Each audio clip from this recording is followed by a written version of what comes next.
हिंद दोस्तों, कैसे हैं आप सभी। आशा करता हूँ बहुत ही अच्छे होंगे। इस वीडियो में हम अपने लेकर आए हैं परीक्षा में पूछे गए अति महत्वपूर्ण प्रश्नों को। ये ऐसे प्रश्न हैं जो बार बार एग्जाम में पूछते हैं। तो वीडियो की शुरुआत करते हैं। जो भी क्वेश्चन है इंपॉर्टेंट और सिलेक्टेड है, बहुत ज्यादा एग्जाम में पूछते हैं। लास्ट में बताइए आपके टोटल कितने क्वेश्चन सही है। चलिए देखते हैं पहला क्वेश्चन क्या पूछा है आपसे। पहला क्वेश्चन पूछा है संविधान सभा की प्रारूप समिति के अध्यक्ष कौन थे। आपसे पूछा है कि संविधान सभा की प्रारूप समिति के अध्यक्ष कौन थे, ड्राफ्टिंग कमेटी के अध्यक्ष कौन थे। बताइए राइट आंसर क्या हो जाएगा। तो राइट आंसर जो हो जाएगा वो हो जाएगा ऑप्शन सी, भीमराव अंबेडकर। भीमराव अंबेडकर को संविधान का शिल्पकार कहा जाता है। प्रारूप समिति का गठन 29 अगस्त 1947 को हुआ था।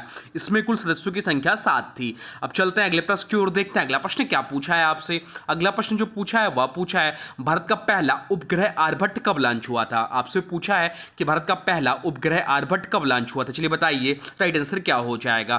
तो राइट आंसर जो हो जाएगा वो हो जाएगा ऑप्शन है 1975 को भारत का पहला उपग्रह आर्यभट्ट लॉन्च हुआ था, या 19 अप्रैल 1975 को सोवियत संघ की मदद से लॉन्च हुआ था, या भारत का पहला स्वदेशी उपग्रह था। नाम महान खगोल शास्त्री आर्यभट्ट के नाम पर रखा गया। अब चलते हैं अगले प्रश्न की ओर, देखते हैं अगला प्रश्न क्या पूछा है आपसे। अगला प्रश्न जो पूछा है वह पूछा है प्लासी का युद्ध कब हुआ था। आपसे पूछा है कि प्लासी का युद्ध कब हुआ था। चलिए बताइए राइट आंसर क्या हो जाएगा। तो राइट आंसर जो हो जाएगा वो हो जाएगा ऑप्शन है 1757 में। यह युद्ध अंग्रेज और सिराजुद्दौला के बीच हुआ। अंग्रेजों की जीत हुई, भारत में ब्रिटिश शासन की नींव पड़ी। मुख्य अंग्रेज कमांडर था रॉबर्ट क्लाइव। अब चलते हैं अगले प्रश्न की ओर, देखते हैं अगला प्रश्न क्या पूछा है आपसे। तो अगला प्रश्न जो पूछा है वह पूछा है भारतीय राष्ट्रीय कांग्रेस का गठन कब हुआ था। आपसे पूछा है कि भारतीय राष्ट्रीय कांग्रेस का गठन कब हुआ था। चलिए बताइए राइट आंसर क्या हो जाएगा। तो राइट आंसर जो हो जाएगा वो हो जाएगा ऑप्शन बी, 1885 में भारतीय राष्ट्रीय कांग्रेस का गठन हुआ था। एवो ह्यूम द्वारा गठित हुआ था। पहला अधिवेशन मुंबई में हुआ था। अध्यक्ष थे WC बनर्जी। अब चलते हैं अगले प्रश्न की ओर, देखते हैं अगला प्रश्न क्या पूछा है आपसे। तो अगला प्रश्न जो पूछा है वह पूछा है विटामिन सी की कमी से कौन सा रोग होता है। आपसे पूछा है कि विटामिन सी की कमी से कौन सा रोग होता है। तो रतौंधी जो होता है विटामिन ए की कमी से होता है, स्कर्वी जो होता है विटामिन सी कमी से होता है, बेरी बेरी जो होता है विटामिन B1 की कमी से होता है, और रिकेटस जो होता है विटामिन डी कमी से होता है। तो इसमें पूछा विटामिन सी, तो विटामिन सी कमी से स्कर्वी नामक रोग होता है। स्कर्वी मसूड़ों से खून आना, थकान आदि इसके लक्षण हैं। विटामिन सी का स्रोत है नींबू, आंवला और संतरा। विटामिन सी का रासायनिक नाम जो है एस्कॉर्बिक एसिड है, यह भी ध्यान रखिएगा। विटामिन ए का रासायनिक क्या नाम क्या है, तो विटामिन ए का रासायनिक नाम रेटिनॉल है। अब चलते हैं अगले प्रश्न की ओर, देखते हैं अगला प्रश्न क्या पूछा है आपसे। अगला प्रश्न पूछा है पंचशील समझौता किन देशों के बीच हुआ था। आपसे पूछा है कि पंचशील समझौता किन देशों के बीच हुआ था। बताइए राइट आंसर क्या हो जाएगा। तो राइट आंसर जो हो जाएगा वो हो जाएगा ऑप्शन बी, भारत और चीन के बीच में समझौता यह हुआ था। जो पंचशील समझौता या 1954 में हुआ था, भारत और चीन के बीच में हुआ था। जवाहरलाल नेहरू और चाउ एन लाई के बीच पंचशील शांति सह अस्तित्व के 5 सिद्धांत इसमें हैं। अब चलते हैं अगले प्रश्न की ओर, देखते हैं अगला प्रश्न क्या पूछा है आपसे। अगला प्रश्न पूछा चोल वंश की राजधानी कौन सी थी। आपसे पूछा है कि चोल वंश की राजधानी कौन सी थी। बताइए राइट आंसर क्या हो जाएगा। राइट आंसर हो जाएगा ऑप्शन बी, तंजौर, जैसे तंजाउर भी अन्य नाम है। यहाँ चोल वंश की राजधानी थी। चोल वंश दक्षिण भारत का शक्तिशाली वंश था। राजा राजराज चोल और राजेंद्र चोल प्रमुख शासक थे। बृहदेश्वर मंदिर तंजाउर का तंजाउर में ही है। अब चलते हैं अगले प्रश्न की ओर, देखते हैं अगला प्रश्न क्या पूछा है आपसे। अगला प्रश्न पूछा भारत का पहला अंतरिक्ष यात्री कौन था। आपसे पूछा है कि भारत का पहला अंतरिक्ष यात्री कौन था। बताइए राइट आंसर क्या हो जाएगा। तो राइट आंसर जो हो जाएगा वो हो जाएगा ऑप्शन ए, राकेश शर्मा। राकेश शर्मा भारत का पहला अंतरिक्ष यात्री था। 1984 में सोयूज T11 से अंतरिक्ष गए। सारे जहां से अच्छा जवाब दिया था, या भारतीय वायुसेना के विंग कमांडर थे। अब चलते हैं अगले प्रश्न की ओर, देखते हैं अगला प्रश्न क्या पूछा है आपसे। अगला प्रश्न पूछा है भारत में अनुच्छेद 370 किस वर्ष हटाया गया। आपसे पूछा है कि भारत में अनुच्छेद 370 किस वर्ष हटाया गया था। बताइए राइट आंसर क्या हो जाएगा। राइट आंसर हो जाएगा वो हो जाएगा 5 अगस्त 2019 को। 5 अगस्त 2019 को अनुच्छेद 370 हटाया गया था। 370 और 35 से हटाया गया। जम्मू कश्मीर को दो केंद्र शासित प्रदेशों जम्मू कश्मीर और लद्दाख में बांटा गया। वर्तमान समय में केंद्र शासित प्रदेशों की संख्या जो है वह 8 है। अब चलते हैं अगले प्रश्न की ओर, देखते हैं अगला प्रश्न क्या पूछा है आपसे। अगला प्रश्न जो पूछा है वह पूछा है संविधान का कौन सा संशोधन मिनी संविधान कहलाता है। आपसे पूछा है कि संविधान का कौन सा संशोधन मिनी संविधान कहलाता है। बताइए राइट आंसर क्या हो जाएगा। तो तो राइट आंसर जो हो जाएगा वो हो जाएगा ऑप्शन बी 42वां संशोधन। 42वां संशोधन जो कि 1976 में हुआ था। कब हुआ था? 1976 में हुआ था। इसे यह आपातकाल के दौरान लागू हुआ। इसमें समाजवादी, धर्मनिरपेक्ष, अखंडता शब्द जोड़े गए। अब चलते हैं अगले प्रश्न की ओर, देखते हैं अगला प्रश्न क्या पूछा है आपसे। अगला प्रश्न पूछा है भाखड़ा नागल बांध किस नदी पर बना है? आपसे पूछा कि भाखड़ा नागल बांध जो है किस नदी पर बना है, तो इसका राइट आंसर हो जाएगा ऑप्शन बी सतलुज नदी पर बना हुआ है। पंजाब हिमाचल की सीमा पर है। एशिया का सबसे ऊंचा ग्रेविटी डैम है। या 1963 में नेहरू जी ने उद्घाटन किया था। अब चलते हैं अगले प्रश्न की ओर, देखते हैं अगला प्रश्न क्या पूछा है आपसे। अगला प्रश्न पूछा है भारत का सबसे ऊंचा जलप्रपात कौन सा है? आपसे पूछा है कि भारत का सबसे ऊंचा जलप्रपात कौन सा है, बताइए राइट आंसर क्या हो जाएगा। तो राइट आंसर जो हो जाएगा वो हो जाएगा ऑप्शन बी कुंचिकल फॉल्स जो है भारत का सबसे ऊंचा जलप्रपात है। इसकी ऊंचाई 1493 फीट है। वाराही नदी पर स्थित भारत में सबसे ऊंचा यह झरना है। अब चलते हैं अगले प्रश्न की ओर, देखते हैं अगला प्रश्न क्या पूछा है आपसे।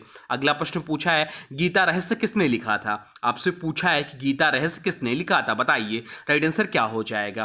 तो राइट आंसर जो हो जाएगा वो हो जाएगा ऑप्शन बी लोकमान्य तिलक। इस प्रश्न का राइट आंसर हो। तिलक को लोकमान्य उपाधि दी गई थी। इनके पत्र थे केसरी जो कि मराठी भाषा, मराठा जो कि अंग्रेजी भाषा में, नारायण स्वराज्य मेरा जन्मसिद्ध अधिकार है, इन्होंने यह नारा दिया प्रसिद्ध।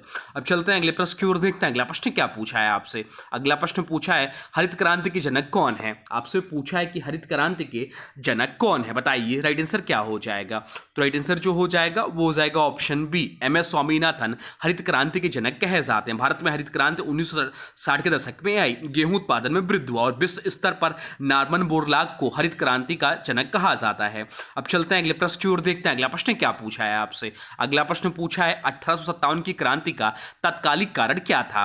आपसे पूछा है कि 1857 की क्रांति का तत्कालिक कारण क्या था, बताइए राइट आंसर क्या हो जाएगा। तो राइट आंसर जो हो जाएगा वो हो जाएगा ऑप्शन सी कारतूसों पर गाय सुअर की चर्बी। यह तत्कालिक कारण था। सैनिकों को इनका उपयोग करना पड़ा। इससे हिंदू और मुस्लिम दोनों आहत हुए। इसे भारत की पहली स्वतंत्रता संग्राम भी कहा गया। अब चलते हैं अगले प्रश्न की ओर, देखते हैं अगला प्रश्न क्या पूछा है आपसे। अगला प्रश्न पूछा है मदर इंडिया फिल्म के निदेशक कौन थे? आपसे पूछा है कि मदर इंडिया फिल्म के निदेशक कौन थे, बताइए राइट आंसर क्या हो जाएगा। तो राइट आंसर जो हो जाएगा वो हो जाएगा ऑप्शन बी महबूब खान। इस प्रश्न का राइट आंसर हो जाएगा। यह पिक्चर जो आई थी या आई थी 1957 में, यह फिल्म आई थी।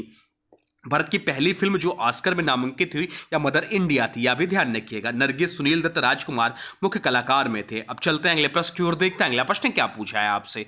अगला प्रश्न पूछा है भारत का सबसे बड़ा राज्य क्षेत्रफल के हिसाब से कौन सा है? आपसे पूछा कि भारत का सबसे बड़ा राज्य क्षेत्रफल के हिसाब से कौन सा है, बताइए राइट आंसर क्या हो जाएगा। तो राइट आंसर जो हो जाएगा वो हो जाएगा ऑप्शन डी राजस्थान। राजस्थान जो है क्षेत्रफल की दृष्टि से भारत का सबसे बड़ा राज्य है और जनसंख्या की दृष्टि से सबसे बड़ा राज्य जो है वह उत्तर प्रदेश है। अब चलते हैं अगले प्रश्न की ओर, देखते हैं अगला प्रश्न क्या पूछा है आपसे। अगला प्रश्न पूछा है नोबेल पुरस्कार जीतने वाले पहले भारतीय कौन थे? आपसे पूछा है कि नोबेल पुरस्कार जीतने वाले पहले भारतीय कौन थे, बताइए राइट आंसर क्या हो जाएगा। राइट आंसर कमेंट बॉक्स में लिख दीजिए। तो राइट आंसर जो हो जाएगा वो हो जाएगा ऑप्शन बी रविन्द्रनाथ टैगोर। रविन्द्रनाथ टैगोर को 1913 में साहित्य के लिए नोबेल पुरस्कार मिला था। इनकी रचना गीतांजलि की है। भारत का राष्ट्रगान जनगण मन इनके द्वारा लिखा गया है। इन्होंने बांग्लादेश का भी जो राष्ट्रगान है आमार सोनार बांग्ला, उसको भी लिखा। इन्हें गुरुदेव कहा जाता है। अब चलते हैं अगले प्रश्न की ओर, देखते हैं अगला प्रश्न क्या पूछा है आपसे। अगला प्रश्न जो पूछा है वह पूछा है यंग इंडिया पत्रिका का संपादन किसने किया? आपसे पूछा है कि यंग इंडिया पत्रिका का संपादन किसने किया, बताइए राइट आंसर क्या हो जाएगा। तो राइट आंसर जो हो जाएगा वो हो जाएगा ऑप्शन ए महात्मा गांधी ने। गांधी जी ने कई पत्र निकाले। यंग इंडिया, हरिजन, इंडियन ओपिनियन। यंग इंडिया अंग्रेजी में था। उद्देश्य था स्वतंत्रता आंदोलन का प्रचार। अब चलते हैं अगले प्रश्न की ओर, देखते हैं अगला प्रश्न क्या पूछा है आपसे। अगला प्रश्न पूछा है विश्व स्वास्थ्य संगठन WHO का मुख्यालय कहाँ है? वर्ल्ड हेल्थ ऑर्गेनाइजेशन का मुख्यालय कहाँ है, यह आपसे पूछा है। तो राइट आंसर जो हो जाएगा वो हो जाएगा ऑप्शन बी जेनेवा स्विट्जरलैंड में। इसकी स्थापना जो हुई थी वह 1948 में 7 अप्रैल 1948 को इसकी स्थापना हुई थी। विश्व स्वास्थ्य दिवस 7 अप्रैल को मनाया जाता है। चलते हैं अगले प्रश्न की ओर, देखते हैं अगला प्रश्न क्या पूछा है आपसे। अगला प्रश्न पूछा है भारतीय संविधान कब लागू हुआ? आपसे पूछा है कि भारतीय संविधान कब लागू हुआ था, चलिए बताइए राइट आंसर क्या हो जाएगा। तो राइट आंसर जो हो जाएगा वो हो जाएगा ऑप्शन बी 26 जनवरी 1950 को हमारा संविधान जो लागू हुआ था। 26 नवंबर 1949 को संविधान अंगीकृत हुआ और 26 जनवरी 1950 को लागू हुआ। इसी दिन हम लोग गणतंत्र दिवस के रूप में मनाते हैं। 26 जनवरी चुनी गई क्योंकि 1930 में पूर्ण स्वराज दिवस मनाया गया था। अब चलते हैं अगले प्रश्न की ओर, देखते हैं अगला प्रश्न क्या पूछा है आपसे। अगला प्रश्न पूछा है पनामा नहर किन दो महासागरों को जोड़ती है। आपसे पूछा है कि पनामा नहर जो है किन दो महासागरों को जोड़ती है। तो पनामा नहर जो कि 1914 में बनी या अटलांटिक महासागर और प्रशांत महासागर को जोड़ती है। तो ऑप्शन बी इस प्रश्न का राइट आंसर हो जाएगा। अब चलते हैं अगले प्रश्न की ओर, देखते हैं अगला प्रश्न क्या पूछा है आपसे। अगला प्रश्न जो पूछा है वह पूछा है स्वतंत्रता संग्राम के दौरान हिंद स्वराज पुस्तक किसने लिखी थी। आपसे पूछा है कि स्वतंत्रता संग्राम के दौरान हिंद स्वराज पुस्तक किसने लिखी थी, बताइए राइट आंसर क्या हो जाएगा। राइट आंसर हो जाएगा ऑप्शन बी, महात्मा गांधी ने 1909 में दक्षिण अफ्रीका में लिखी। उन्होंने गांधी जी ने सत्याग्रह और अहिंसा की विचारधारा दी। अब चलते हैं अगले प्रश्न की ओर, देखते हैं अगला प्रश्न क्या पूछा है आपसे।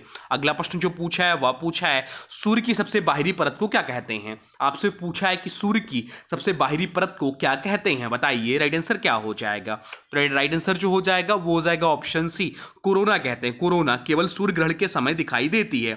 सूर्य का ताप सबसे ज्यादा केंद्र यानी कोर पर होता है। अब चलते हैं अगले प्रश्न की ओर, देखते हैं अगला प्रश्न क्या पूछा है आपसे। अगला प्रश्न जो पूछा है वह पूछा है 1998 के पोखरण द्वितीय परमाणु परीक्षण के समय प्रधानमंत्री कौन थे। आपसे पूछा है कि 1998 के पोखरण द्वितीय परमाणु परीक्षण के समय प्रधानमंत्री कौन थे, बताइए राइट आंसर क्या हो जाएगा। तो राइट आंसर जो हो जाएगा वो हो जाएगा ऑप्शन सी, अटल बिहारी वाजपेयी थे। परीक्षण का नाम था ऑपरेशन शक्ति। पोखरण राजस्थान में परीक्षण हुआ। भारत परमाणु शक्ति संपन्न देश बना। अब चलते हैं अगले प्रश्न की ओर, देखते हैं अगला प्रश्न क्या पूछा है आपसे। अगला प्रश्न जो पूछा है वह पूछा है भारत में सबसे बड़ी प्राकृतिक मीठे पानी की झील कौन सी है। आपसे पूछा है कि भारत में सबसे बड़ी प्राकृतिक मीठे पानी की झील कौन सी है, बताइए राइट आंसर क्या हो जाएगा। राइट आंसर हो जाएगा ऑप्शन बी, बुलर झील सबसे बड़ी मीठे पानी की झील है। जम्मू कश्मीर में स्थित है। एशिया की सबसे बड़ी मीठे पानी की झील है। प्रवासी पक्षियों का प्रमुख स्थल है। अब चलते हैं अगले प्रश्न की ओर, देखते हैं अगला प्रश्न क्या पूछा है आपसे। अगला प्रश्न पूछा है ऑक्सीजन गैस की खोज किसने की थी। आपसे पूछा है कि ऑक्सीजन गैस की खोज किसने की थी। तो ऑक्सीजन गैस की खोज जोसेफ पिस्टली ने की थी। कब की थी, तो 1774 में की थी। लावोजियर ने नाम दिया। श्वसन और दहन के लिए आवश्यक है। अब चलते हैं अगले प्रश्न की ओर, देखते हैं अगला प्रश्न क्या पूछा है आपसे। अगला प्रश्न पूछा है भारतीय रिजर्व बैंक यानी कि आरबीआई की स्थापना कब हुई थी। तो भारतीय रिजर्व बैंक आरबीआई की जो स्थापना हुई थी वह हुई थी 1 अप्रैल 1935 को इसकी स्थापना हुई थी। इसका मुख्यालय पहले कोलकाता में था, बाद में यह मुंबई हुआ। इसका जो राष्ट्रीयकरण हुआ था वह हुआ था 1949 में इसका राष्ट्रीयकरण हुआ था। वर्तमान समय में इसके जो गवर्नर हैं वो संजय मल्होत्रा साहब हैं और पहले ब्रिटिश गवर्नर जो थे वो सर ऑसबोर्न स्मिथ थे और पहले भारतीय गवर्नर जो थे वो सीडी देशमुख साहब थे। अब चलते हैं अगले प्रश्न की ओर, देखते हैं अगला प्रश्न क्या पूछा है आपसे। अगला प्रश्न जो पूछा है वह पूछा है माउंट किलिमंजारो किस देश में है। माउंट किलिमंजारो जो है किस देश में है, ये आपसे पूछा है, बताइए राइट आंसर क्या हो जाएगा। राइट आंसर हो जाएगा ऑप्शन बी, तंजानिया में है। अफ्रीका की सबसे ऊंची चोटी, इसकी ऊंचाई 5895 मीटर, इसे रूफ ऑफ अफ्रीका कहते हैं। अब चलते हैं अगले प्रश्न की ओर, देखते हैं अगला प्रश्न क्या पूछा है आपसे। अगला प्रश्न जो पूछा है वह पूछा है प्रथम भारतीय जिन्होंने नोबेल पुरस्कार प्राप्त किया था। अभी यह प्रश्न हम लोग ऊपर भी पढ़ लिए, तो इसका राइट आंसर आप लोग का कमेंट बॉक्स में आना चाहिए। बताइए प्रथम भारतीय जिन्होंने नोबेल पुरस्कार प्राप्त किया था। तो राइट आंसर हो जाएगा ऑप्शन सी, रविन्द्रनाथ टैगोर ने। रविन्द्रनाथ टैगोर को 1913 में नोबेल पुरस्कार मिला था। ये ऐसे पहले प्रथम भारतीय प्रथम एशियाई हैं जिन्हें नोबेल पुरस्कार मिला था। इनकी रचना गीतांजलि के लिए। इन्होंने हमारा राष्ट्रगान जनगण मन भी लिखा है और बांग्लादेश का जो राष्ट्रगान है अमार सोनार बांग्ला, या भी इन्होंने लिखा है। इनको हम लोग गुरु जी के रूप में जानते हैं और इन्होंने 1919 की जालियांवाला बाग हत्याकांड से इन्हें जो अंग्रेजों द्वारा प्राप्त हुआ था नाइटहुड की उपाधि, उन्होंने इससे वापस कर दिया था, इससे आहत होकर।